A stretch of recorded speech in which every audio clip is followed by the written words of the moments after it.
Située à 535 km au nord-est d'Alger, la wilaya de Guelma s'étend sur une superficie de 3687 km².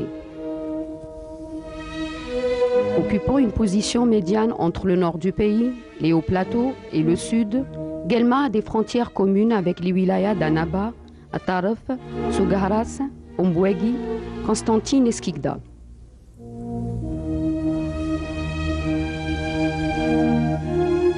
Le climat de la wilaya de Guelma est subhumide au centre et au nord, et semi-aride vers le sud. Climat doux et pluvieux en hiver et chaud en été.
C'est la stèle de la Révolution édifiée à l'emplacement où débuta la marche du 8 mai 1945.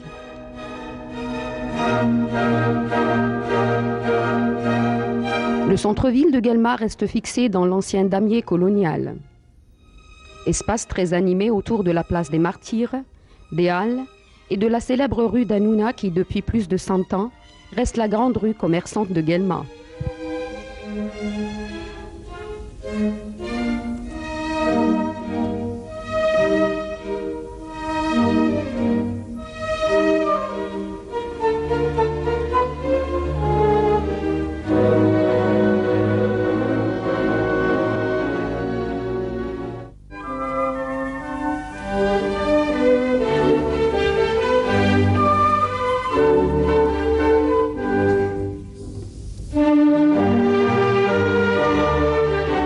La région de Guelma est habitée depuis l'aube de l'humanité, comme l'attestent diverses inscriptions libiques et stèles funéraires. L'antique Calama, ville romaine, fut bâtie sur l'emplacement d'une cité numide et d'un poste phénicien. En 431, elle fut envahie par les Vandales. Et dans le cadre de la reconquête de l'Afrique du Nord par Solomon, général Justinien, elle fut reprise par Byzance.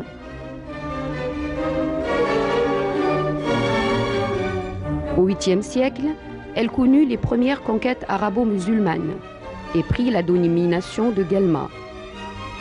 La ville retrouva une certaine prospérité sous les Fatimides et les Zérides.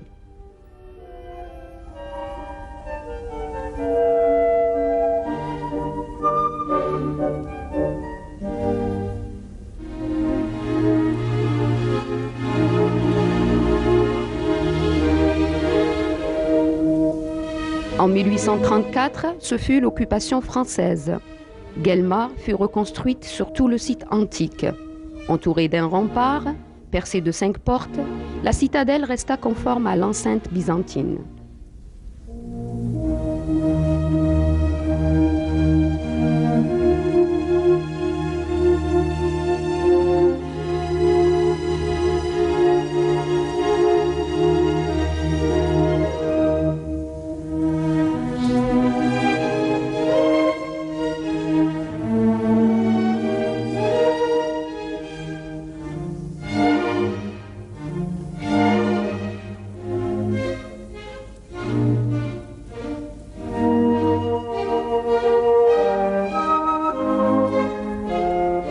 Au centre de la ville, on visite la vieille mosquée de Guelma. Elle fut édifiée en 1824 vers la fin de l'ère ottomane et inaugurée en 1852. L'édifice comprend 3 salles de prière pouvant contenir jusqu'à 900 fidèles et une aile pour l'enseignement coranique.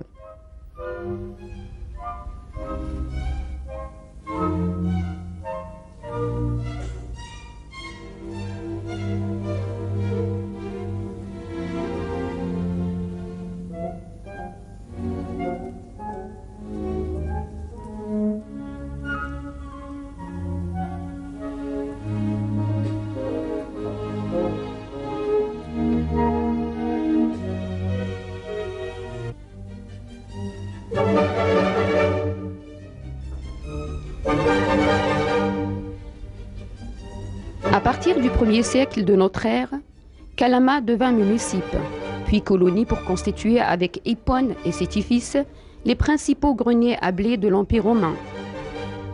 Et cela après la victoire de César sur Juba I.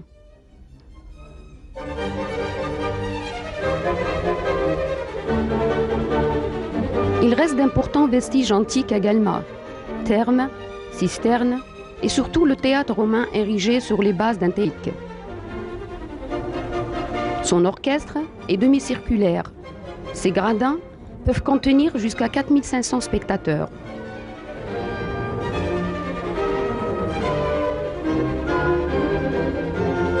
Sur la scène, adossée au mur, sont exposées les colossales statues d'Esculape et de Neptune.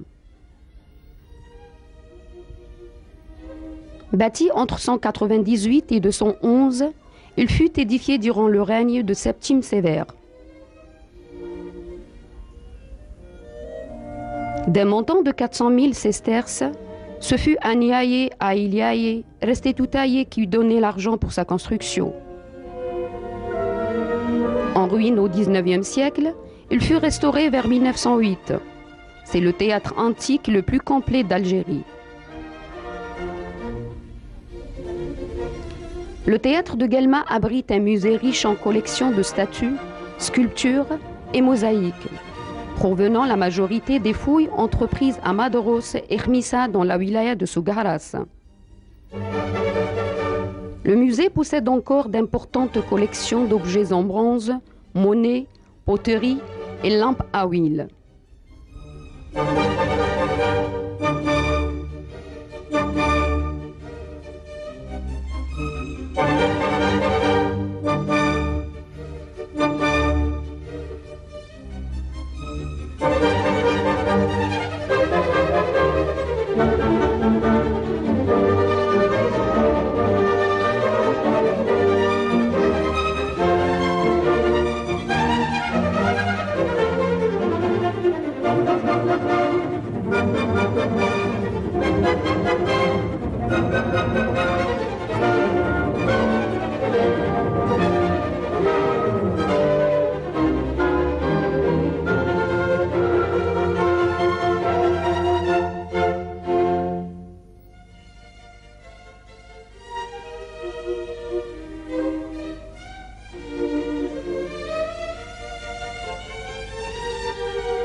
La wilaya de Guelma est à vocation agricole. Sa superficie globale est de 266 000 hectares. La production comprend les céréales, la pomme de terre, les arbres fruitiers et les cultures fourragères. Guelma est un bassin verdoyant, riche et très généreux.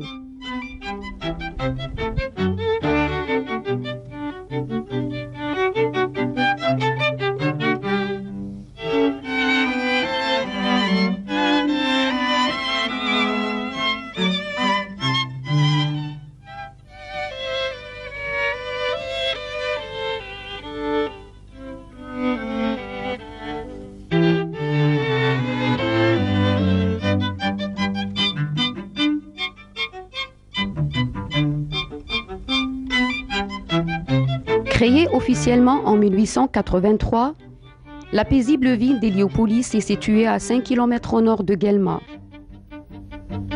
Héliopolis est à vocation agricole, en plus de ses sources thermales.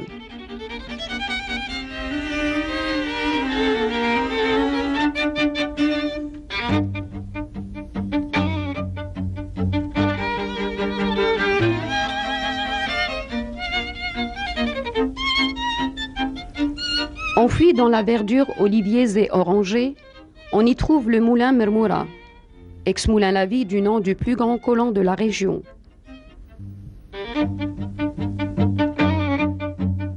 Au cœur d'un paysage pittoresque des montagnes de Ouled Ali, à 9 km environ d'Héliopolis, on peut faire une cure au complexe thermal El Baraka. À Guelma, l'artisanat est toujours présent. Après la tonte des moutons, la fonction du tissage a toujours été un travail familial. Les femmes sont chargées de la préparation de la laine, selon les étapes suivantes. Lavage, démêlage, peignage, cardage, filage et finalement les teintures végétales, thé, indigo, henné ou écorce de grenade. L'art ancestral, partout où il se trouve, est un moyen permettant de réfléchir plus fidèlement à la vie quotidienne de l'homme depuis des siècles. S'il est né à partir d'un certain besoin, aujourd'hui il témoigne d'une histoire, d'une culture et d'une tradition d'un peuple. Le potier, en réalisant ses produits pour but utilitaire, passe beaucoup de temps à lui donner des formes et à le décorer avec des motifs à forte connotation magique.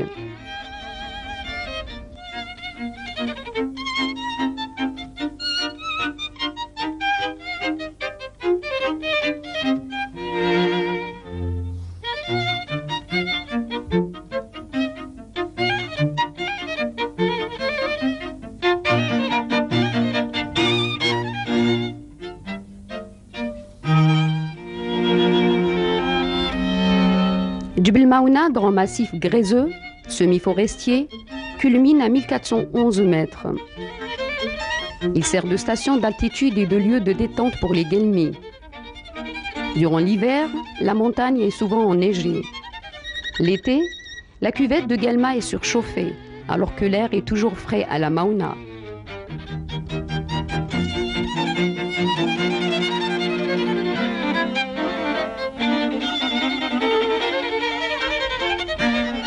Le sol de la wilaya de Guelma présente des richesses minières importantes et peu exploitées. Elles concernent essentiellement le kaolin, le gypse, le calcaire et le marbre. C'est le point de rencontre de Oued Cheref avec Oued Bouhamdan, constituant tous les deux Oued Seybous. Le paysage est d'une harmonie fabuleuse. Venant de Constantine, de Skikda ou d'Annaba, on doit passer par un des ponts de l'Oued Seybous. Principal cours d'eau, il traverse le territoire de la wilaya de Guelma sur plus de 55 km.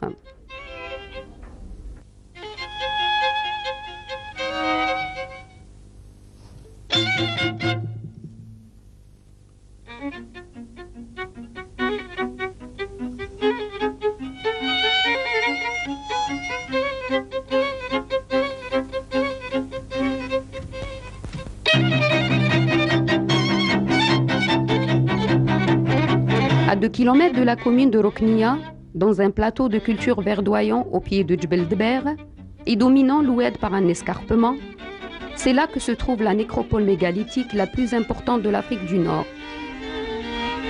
Il s'agit de 3000 dolmens. Étalés sur 3 km sur la falaise, les dolmens datent de la protohistoire, 2200 avant Jésus-Christ. Les dolmens sont soit posés sur le plateau, soit creusés en chambres carrées dans la paroi rocheuse.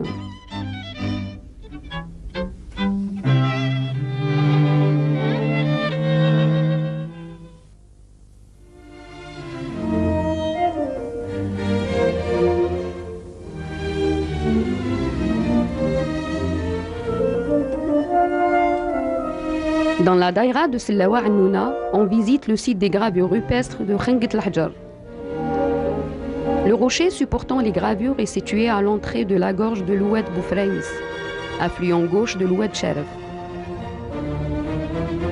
Le site fut connu en 1867 par une publication de Vigneral. Les figurations rupestres sont très nombreuses sur les deux faces du rocher, qui mesure 32 mètres de longueur et 12 mètres de hauteur. Elle les recouvre entièrement jusqu'à une hauteur de 4 mètres. Les représentations comprennent des personnages, des animaux tels que les moutons, les chiens, félins, autruches, bovidés, éléphants et mammifères indéterminés. Certaines gravures sont réalisées par des artistes qui ont su créer des scènes harmonieuses, sachant donner du mouvement aux personnages et aux animaux.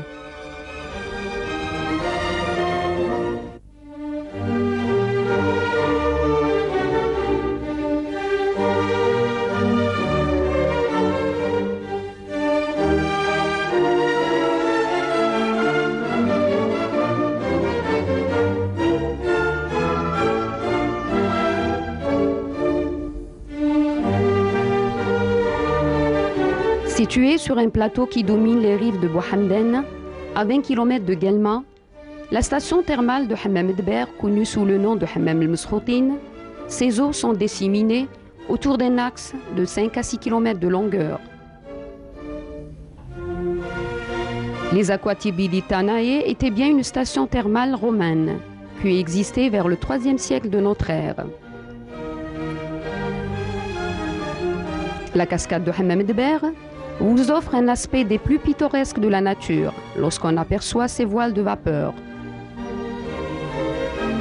Cette magnifique cascade, image grandiose d'une cataracte pétrifiée, arrosée par de petits filets d'eau thermale, ses incrustations calcaires sont colorées de teintes diverses, dues à la présence de champignons microscopiques.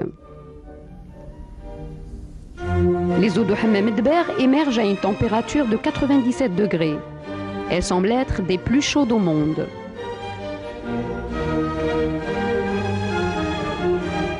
L'eau sort en bouillonnant de petites cavités, creuse des canalicules et laisse des incrustations très abondantes.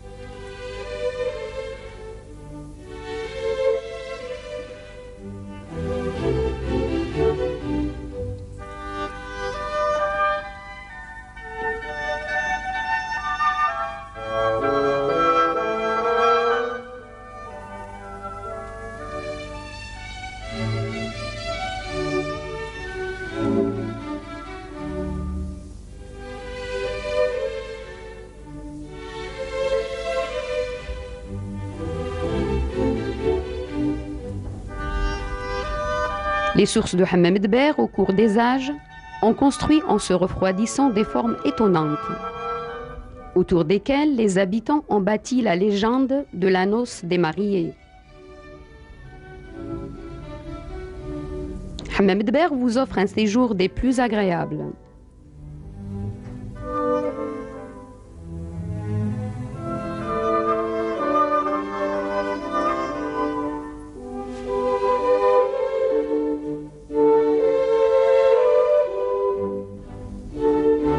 À 22 km à l'ouest de Guelma, dans la commune de Slawa-Nouna, s'érige l'ancienne cité numide et ville romaine à la fois Tibilis.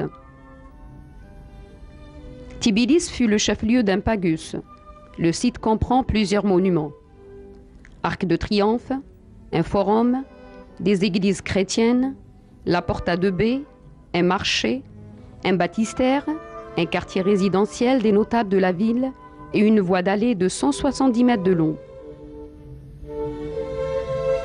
Dans le site, il existe un temple dédié au dieu phénicien Balamon, sur lequel une église fut construite durant la période romaine. On a trouvé aussi des pièces de monnaie de l'époque de Massinissa. Mais la majorité des inscriptions datent du règne de l'empereur romain Marc Aurèle.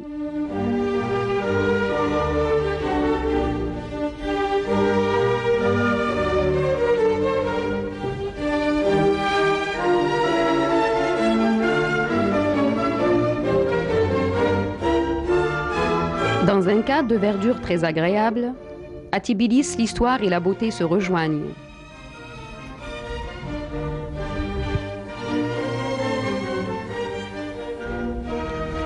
À 4 km à l'ouest de Hammam Dber, on découvre le barrage de Bouhamden, un magnifique plan d'eau dans un cadre montagneux exceptionnel.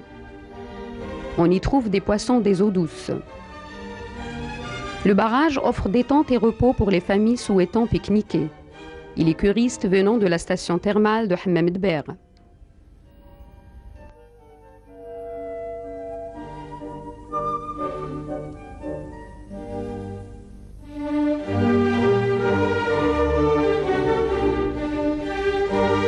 C'est Djbel Taya. Il culmine à 1208 mètres. Sur le flanc nord de cette montagne, et après avoir parcouru 8 km à pied, on découvre les grottes de Djbel Taya, ou Ghar al-Jma'a.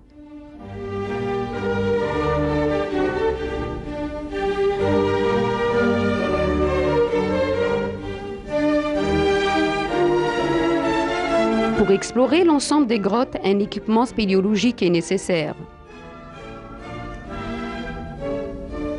Les parois de l'entrée des grottes de Djbel Taya sont couvertes d'inscriptions latines témoignant qu'elles furent un lieu de culte au dieu local Bakax, dieu de la montagne qui suscitait un pèlerinage au printemps. La plupart des personnes ayant eu gravé ces dédicaces furent des magistrats de Tbilis.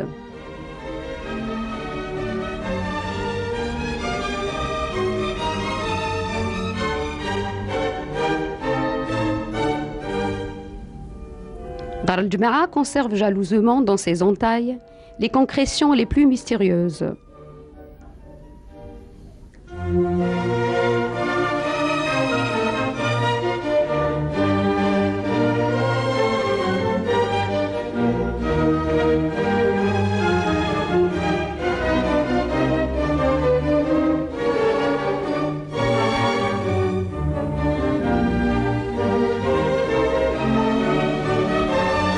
À 2 km environ de Hammam Dber, on aperçoit un lac souterrain d'une beauté sans égale. Suite à l'effondrement du plateau travertin, cette grotte fut découverte en juillet 1878. Sa superficie globale est de 3000 mètres carrés. Sa profondeur est de 13 mètres environ.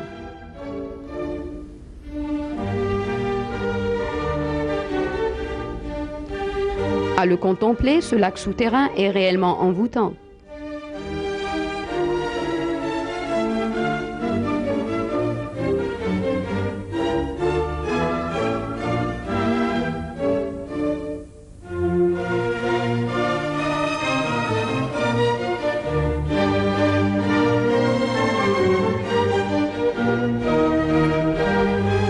Dans la commune de Ain Ergueda, à 42 km environ de Guelma, on peut admirer les gravures rupestres situées sur la rive gauche de l'oued du même nom.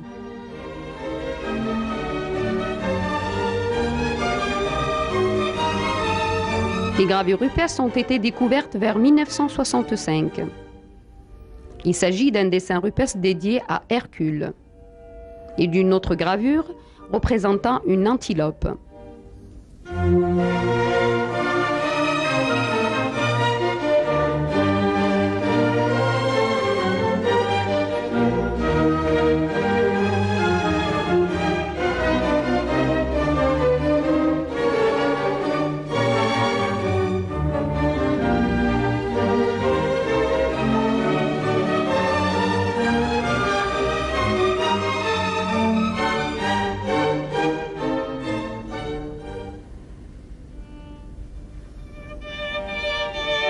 À 35 km de Guelma, en se dirigeant vers les forêts de Bouchgouf, nous avons découvert ce phénomène divin recouvrant le ciel de la ville de Nador.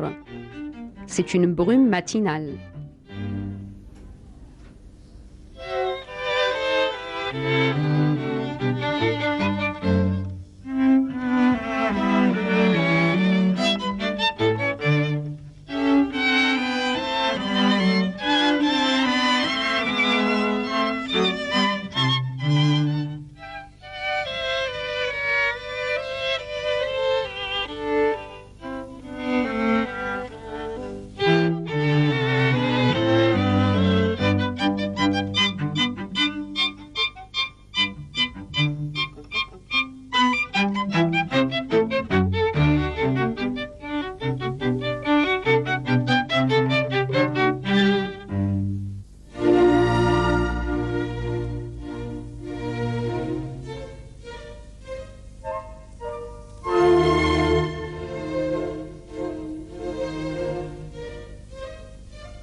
La forêt domaniale de Bni Salah culmine à 950 mètres d'altitude. Les espèces dominantes dans cette forêt productive sont le chêne liège et le chêne zène. Il existe aussi un reboisement en eucalyptus à usage industriel pour la fabrication du papier.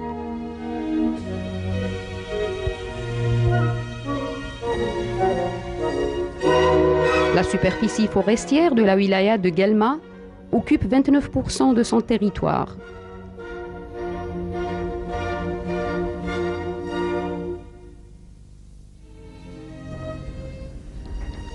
Guelma, grâce à ses origines lointaines, permet aux touristes d'effectuer un voyage à travers le temps, à se ressourcer et apprécier la beauté de ses sites naturels, historiques et culturels.